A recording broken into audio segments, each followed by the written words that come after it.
बिंदल की रणनीति का हिस्सा रहने वाला है। और विचित्र हमारे सहयोगी ज्यादा जानकारियों के साथ फोनलाइन पर मौजूद हैं। विचित्र, आज प्रदेश अध्यक्ष डॉक्टर राजीव बिंदल धर्मशाला पहुंच रहे हैं, प्रेस कॉन्फ्रेंस वहां पर करेंगे। किस तरीके से आज इस पूरे कार्यक्रम का आयोजन किया जाना है और क्या क्या प्रमुख बिंदु रह सकते हैं इस प्रेस कॉन्फ्रेंस के?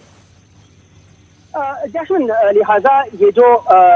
दौरा है डॉक्टर राजीव बिंदल का, वो अगर देखा जाए तो कुल मिलाकर हम लोग यही मानकर चल रहे हैं, क्योंकि साल 2024 में जो है वो आम चुनाव होने हैं, लोकसभा के चुनाव होने हैं। तो भारतीय जनता पार्टी जो है वो पूरी तरह से फोकस हो चुकी है उन चुनावों को लेकर। और वैसे भी अभी हाल ही में जो कर्नाटक के चुनाव हुए थे, या फिर हम लोग राजधानी शिमला में जो म्युनिसिपल कॉर्पोरेशन के चुनाव हुए हैं, तो उसमें किस तरह से भारतीय जनता पार्टी को हार का सामना करना पड़ा है। हालांकि जीत के पूरे दावे किए जा रहे थे, तो कहीं ना कहीं वो जो रणनीति भारतीय जनता पार्टी सदा से बनाती चली आई है, और रणनीति के तहत उन्होंने पूरे देश भर के तमाम राज्यों में कहीं ना कहीं कुछ राज्यों में सरकारें भी बनाई, कुछ राज्यों में जोड़ तोड़कर भी सरकारें बनाई, जिसके लिए भारतीय जनता पार्टी जानी जाती थी। वो कहीं ना कहीं पिछले कुछ सालों से जो है वो तिलिस्म जो है वो टूटता हुआ नजर आ रहा है। उसको मद्देनजर रखते हुए अब बिल्कुल स्ट्रिक्टली ये रणनीति तय की जा रही है कि कैसे साल 2024 के जो चुनाव होने हैं, उन चुनावों में भारतीय जनता पार्टी जो वो किस तरीके से आगे बढ़ेगी। तो एक तो ये कारण है कि डॉक्टर राजीव बिंदल अगर धर्मशाला के दौरे पर आए हैं, तो सबसे पहले अपने कार्यकर्ताओं के साथ, पदाधिकारियों के साथ बातचीत करेंगे और उसमें इस बात को लेकर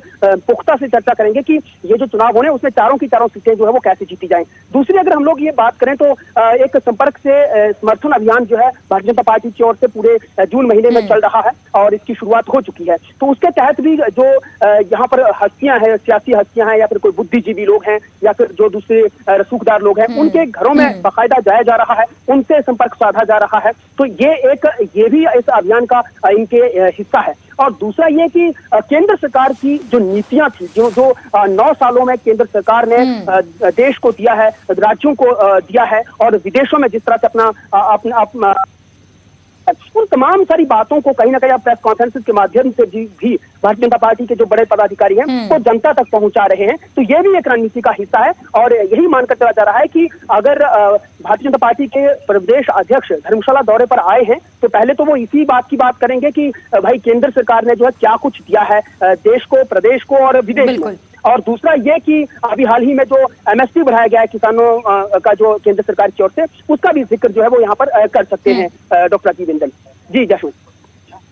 बिल्कुल बिल्कुल विचित्र, क्योंकि कांगड़ा सबसे बड़ा जनपद है हिमाचल प्रदेश का, और विधानसभा चुनाव में जिस तरीके से भाजपा को यहां पर लॉस हुआ है वो, और फिर उसके बाद जिस तरीके से ताबड़तोड़ दौरे मुख्यमंत्री सुखविंदर सिंह सुक्खू कांगड़ा के कर रहे हैं, और कांगड़ा को एक नई दिशा में ले जाने की कोशिश, और पर्यटन के दृष्टि से कांगड़ा का विकास किया जाएगा, इस तरीके के तमाम दावे और वादे जो कांग्रेस की सरकार ने किए हैं, इन तमाम स्थितियों के बीच जो राजनीतिक पृष्ठभूमि इस वक्त कांगड़ा की बनी हुई है, इस बीच कितनी बड़ी चुनौती भाजपा के लिए कांगड़ा की संसदीय क्षेत्र की सीट को जीतना बनता हुआ नजर आ रहा है? विचित्र,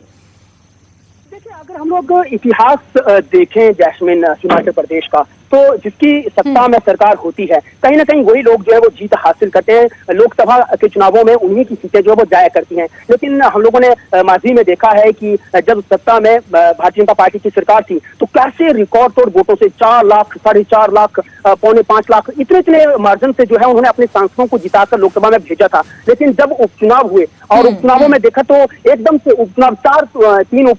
चार उपचुनावों में जो उपचुनाव हुए थे उसमें 4 सीटें थी, एक संसदीय क्षेत्र की थी, मंडी संसदीय क्षेत्र, और बाकी 3 जो विधानसभा क्षेत्र थे, उसमें भारतीय जनता पार्टी को करारी हार का सामना उस वक्त भी करना पड़ा था। तो कहीं ना कहीं लोग ये समझते हैं, जानते हैं कि कोरी अफवाहों से, कोरी बातों से बात नहीं बनती है, कुछ करना पड़ता है, धरातल पर करना पड़ता है। तो ये बात उस वक्त खैर समझ भी चुकी थी भारतीय जनता पार्टी, और उस वक्त उन्होंने इस बात को माना भी था कि वो लोग गलतफहमी में थे। लेकिन भविष्य में जो चुनाव होने, यानी विधानसभा के जो चुनाव होने थे 2022 में, उसके लिए वो तैयार हैं और उसके लिए रणनीति बनाई जा रही है। तो उसमें भी हम लोगों ने देखा है कि जैसे